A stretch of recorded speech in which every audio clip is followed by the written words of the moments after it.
Hello, my name is Lawrence Nora. I'm a travel photographer and blogger, and I run two websites, Finding Universe and Independent Travel Cats. I also run an online photography course at travelphotographycourse.com. I've been taking photos for a long time. Here's a photo of me holding on to my first camera. I have advanced a little bit since then. Today I'm proud to be a Vanguard ambassador. I've worked on projects with Sony and Panasonic, and I've had my work featured in publications around the world, including the National Geographic website, BBC, and CNN. This image here is a rock arch in Santa Cruz, California, which featured on the National Geographic homepage. And this image is a shot of a Scottish abbey in the Scottish Borders, which featured on the BBC news site.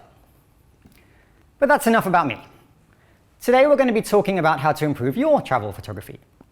Now, I believe there's three areas you need to master as a photographer. These are how and why to adjust your camera settings to achieve the desired effect. So that might be things like changing the shutter speed, the ISO, the aperture, focus, those different camera settings, so the technical side of photography. I think you need to understand composition, which is the second side.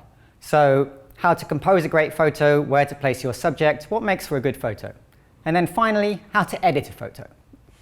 So today I don't have time to talk about all of those things, but there are a lot of great talks as part of this virtual presentation, so they'll cover a lot more of those topics. But today I'm going to be focusing on composition. So why composition? Well, composition applies to all types of camera. So smartphones, DSLRs, compact cameras. You can use photography composition tips to improve your photography, whatever your type of camera. They're also quite easy to apply. So it's quite easy to learn some rules of composition and quickly improve your photos. Specifically today, I'm going to be talking about subject, separation, foreground, background, and leading lines. These are all four compositional techniques that I believe are important for travel photography. Let's start with this. This is an image of Neist Point on the Isle of Skye in Scotland, and I'm going to use it to talk about subject. For me, subject is the most important thing to think about when you're taking a photo. The question you have to ask yourself is, what is the photo of? And what do you want your viewer to be looking at when they first see that photo? So this is a shot of a lighthouse on the Isle of Skye. It's called Neist Point. And the subject in this shot was the lighthouse. As you can see, it's a small white lighthouse just at the end of the cliff. And the white of the lighthouse draws the viewer's eye to it, as the cliff edge. So the cliff edge draws your eye along there.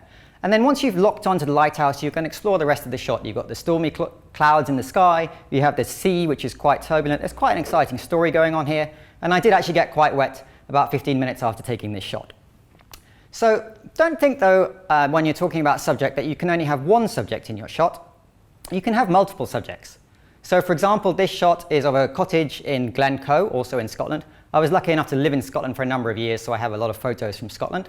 So when you're looking at this photo, I would say that even though the cottage is quite far to the left, it draws your eye in. It's that white color which you see the cottage straight away, but then you can explore the rest of the shot. I'd say the river in the foreground here is a nice element, the mountains and the sunset, they all work together to create quite a pleasing image. But there's that main subject, and then you can explore the rest of the image. Now let's look at a photo which I would say is an example of a shot which doesn't have a clear subject.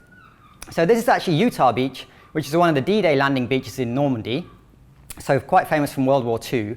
So it's a very interesting location, and there's an interesting story, but this is a very boring photo. So if you were looking at this as a viewer, you would just see a boring picture of a beach and you would move on. You don't have any context.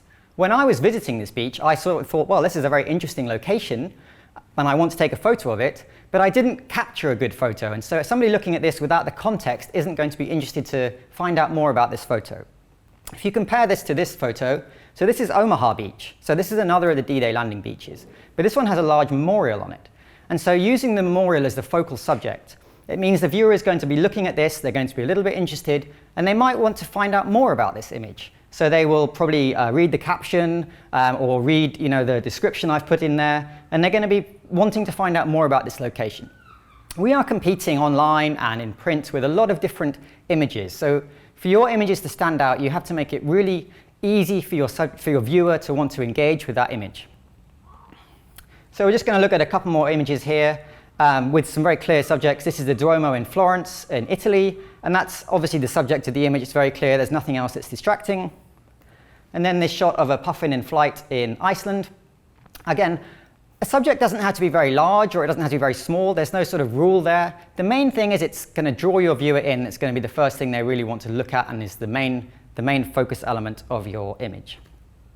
So in summary, the subject needs to be very obvious, should be something the viewer will look at first, and if there isn't a subject in your shot that's clear to the viewer, they're probably just going to disengage and move on to whatever else they're doing.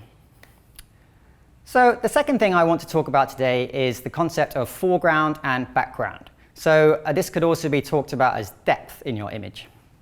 So I've got an example shot up on the screen here, which is of an iceberg. The world around us is three-dimensional, and when you're taking photos, you're obviously standing in the location and you have the benefit of perspective and depth, and you can see the scale. But when you look at a photo, either in print or on a screen, it's a two-dimensional representation of that image. The screen here is flat, as you can see, so you don't get the benefit of being able to see the three dimensions that are there. So you need to give your viewers clues as to the depth and scale of the image. So this shot, for example, the pebbles on the beach and the icebergs, they give you an impression of the sort of the size of the image, and then you can start to explore the rest of the shot with your eyes. You can see the sunset in the background, the moody clouds, you can see the waves in the sea, and you get a feeling of the depth of the shot. So this is actually Diamond Beach in Iceland. It's famous because you get these little icebergs that wash up onto the beach, and they're given the name diamonds. Although if I found a diamond this big, I would probably not be standing here talking to you about photography today. Now, let's look at our next image. So I have two images taken from the same location. And then this is Scotland again. This is Glencoe again. And it's quite an edited shot. I just wanted to use it as an example. It's a long exposure shot of this mountain with the loch in the foreground. And I would say this image is actually quite flat. So whilst you get this nice mountain in the background, it's very hard to get a sense of the scale. How far away is the mountain from the viewer? What are you really looking at? Whereas if you compare it with the next image, which was taken from a very similar location, I've used this rock in the foreground. So when you look at this shot, the rock sort of anchors your eye, gives you a first point, and then you get a feeling for the depth of the image. And you can see how the valley goes away from you. You get an idea of how far away the mountain is. So there's a few different elements in this shot which are giving you that sense of foreground, the loch in the midground, and then the valley in the background. So depth, it's really important to give your viewer that sense of perspective. Another example here, this is Hengifoss waterfall in Iceland. And so it's a very tall waterfall, but it's hard to get that sense of scale. How big are the boulders in the river? How big is the waterfall? How big are the cliff face? You can't really tell that. So what I did with this shot is I just put myself in it. So that's me standing on the left there in the blue jacket. And using yourself as an element in the image can be really effective because our brains recognize certain things like people, cars, structures like buildings, wildlife, animals, trees. And once you can see a recognizable element and your brain thinks, okay, that's a person is roughly this big, then it will be able to figure out how big the rest of the scene is. So a person is a good element. Another example here, this is Havasu Falls in Arizona, which is a beautiful waterfall in Arizona. And I just used these little rocks in the foreground, these little set of stones. So they give the foreground element, they provide the depth, they're sort of a first subject that your eye looks onto, and then you can look around the rest of the shot. So in summary with depth and scale, you have a lot of options for adding depth to an image. Now don't feel that you have to do this with every image. You know, with all of these guidelines that I'm providing today, you can use them or you don't have to use them. So don't feel that you have to provide depth into all your shots. The image I talked about before with the Florence Duomo, for example, I didn't have foreground, midground, and background elements that I was thinking about. The Duomo was strong enough to provide that against the buildings in the shot. Just think about what will work for your shot. And don't force elements into a shot either. If you're taking a photo of a landscape and you don't want to have people in it, don't think, oh, I've got to shove a person in here to get that sort of sense of depth. So do what works for your image. And then don't be afraid to position yourself and your camera relative to the scene. I often see people, they'll arrive at a location, they'll just take the photo and then they'll leave, and they won't reposition themselves. They won't, don't be afraid to go up and down, to change your angle relative to the shot. Move your subject around. If you have maybe a person, maybe they can move a bit to the left or a bit to the right. So just move elements around to get the shot that you want. So the third thing I want to talk about today is separation. So separation is the idea that you don't overlap different elements of your shot. So your foreground elements and your background elements, you're trying not to get your key subjects overlapping each other. So with this example here, which is a black sand beach in Iceland, and this is my wife standing on the beach in front of these two sea stacks. So I wanted to give this impression of like a stormy day, walking on the beach. I wanted to capture these quite famous sea stacks. I wanted some foreground interest, which was my wife, who's amazing at providing foreground interest, as you'll see in some of my other photos. But I positioned her between the sea stacks purposefully. It wasn't on, by mistake. I used the sea stacks to frame her. That's another compositional technique where you can use elements to frame a subject.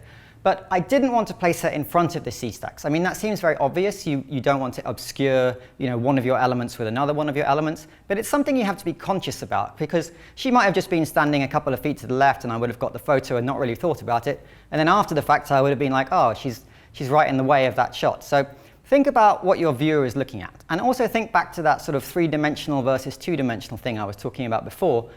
If you were here in real life and you were looking at this image, if she was standing in front of the sea stack, you could just move to the left or the right and get the view you wanted. But when you're looking at an image that someone has provided you, you can't do that. You can't, look to the left or to the right. You're presented with this two-dimensional image. So it's always about trying to help your viewer and make sure you don't frustrate them with what's on the screen or on print in front of them. So just to look at another image here, this is the Eiffel Tower in Paris. So this is a classic sort of vacation selfie, I guess. I took this one on one of my Vanguard tripods, which is how I normally take my selfies because I find I get better results that way. So there's two sort of subjects of this shot. There's my wife and I having a romantic moment, and there's the Eiffel Tower in the background. Two main subjects, but they're not overlapping. They're separate, they're distinct. My wife and I are providing that sort of foreground depth perspective, and the Eiffel Tower in the background is providing the sort of the background, and you can see the scale, but they're not overlapping, they're not getting in the way of each other. I would say this is a classic vacation photo.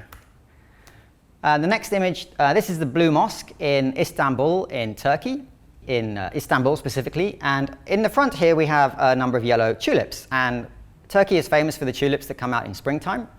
And I wanted to include those in the shot because the yellow of the tulips worked well against the blue of the sky.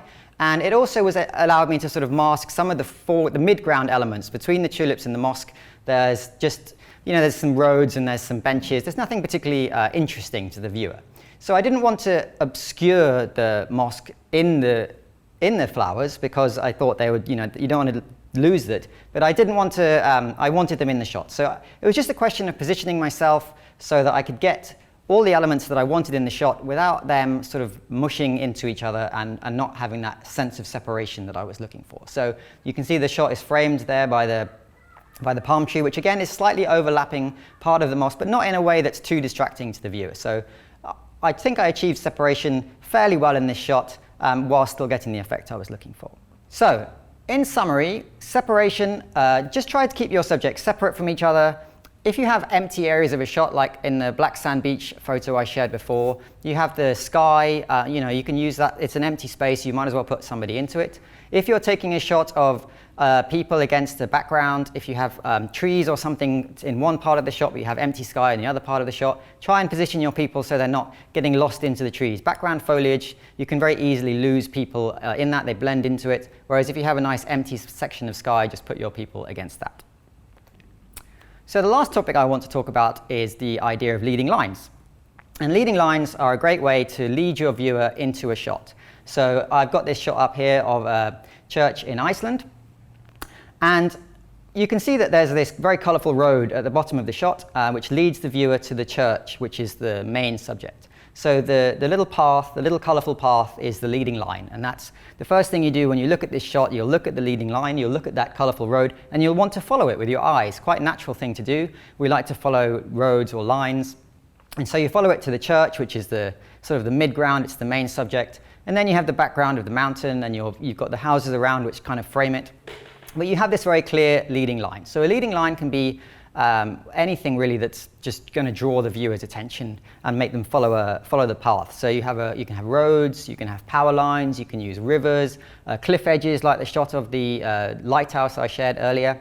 If you're taking photos at night, you can do a long exposure and you can get the car headlights. That works as a leading line. The next shot here, this is Glencoe again in Scotland. And so we have the mountains in the background, which are sort of the main subject that I wanted to share. But I use this road in the foreground because it draws your eye. As you're looking at this shot, you'll look at the road and you'll want to follow it to see where it goes, and you'll follow it to the mountains in the background. If I didn't have this road in the shot, if you sort of imagine this image without the road, it would just be this expanse of brown, and it wouldn't have any depth either. So it would have no interest in the foreground. There would just be this brown and then the mountains. So you wouldn't really get a sense of depth. I think you would lose the story. So the road is it's a very useful tool to draw people into your image. This shot here is Dunrobin Castle in Scotland again. And so in this case, I've used the staircase as the leading line. Your eyes will lock onto the staircase, follow it up to the top, and then you have the castle, which is the main subject. I also have my wife on the staircase.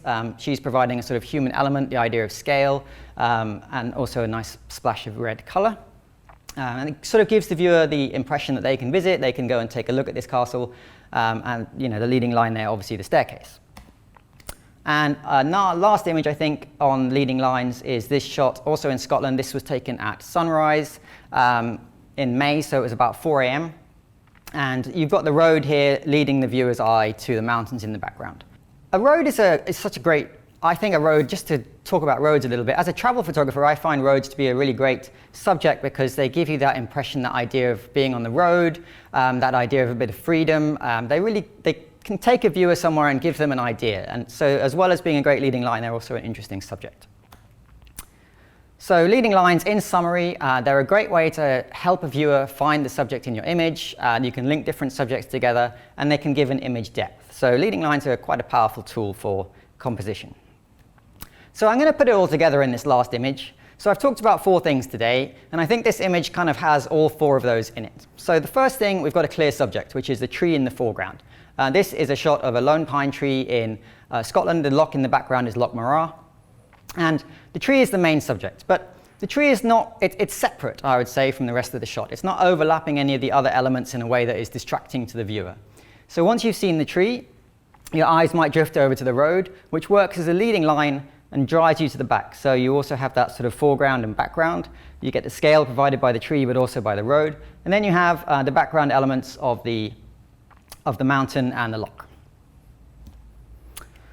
So I just want to conclude. Photography is art. So everything I've talked about today, and whenever you read about compositional rules, everything is just a guideline. It's not fixed in stone. It's not something you have to do. If you apply what I've talked about today to your photos, you will probably see an improvement. I would say you would see an improvement in your photos. But if you use them and then you decide, I don't want to use leading lines in this shot, or I don't want to use, the rule of thirds or whatever other compositional rules that you've learned, it doesn't mean your photos are going to be terrible. These are just guidelines that can help you shortcut to getting better photos. But as you develop, you might find that your best photos are the ones which follow none of the rules, and that's absolutely fine. I was only able to cover a small part of photography today, only covering 4 compositional rules. So I just wanted to say that I do have a travel photography course at travelphotographycourse.com, where I cover a lot more about photography, the technical aspects of photography, ISO, aperture, shutter speed, all of that things, how to choose a camera, how to compose a photo, so these tips and then lots more tips, how to edit a photo, and then a lot more advanced things like astrophotography, HDR photography, how to make a living as a photographer, basically everything you can think about. And you also get feedback from me. So that's at travelphotographycourse.com. If you have any questions, having watched this and you want to ask me anything about photography, feel free to drop me an email. My email is lawrence@travelphotographycourse.com. I hope this was helpful. Thank you very much for listening, and I hope you have safe and happy future travels.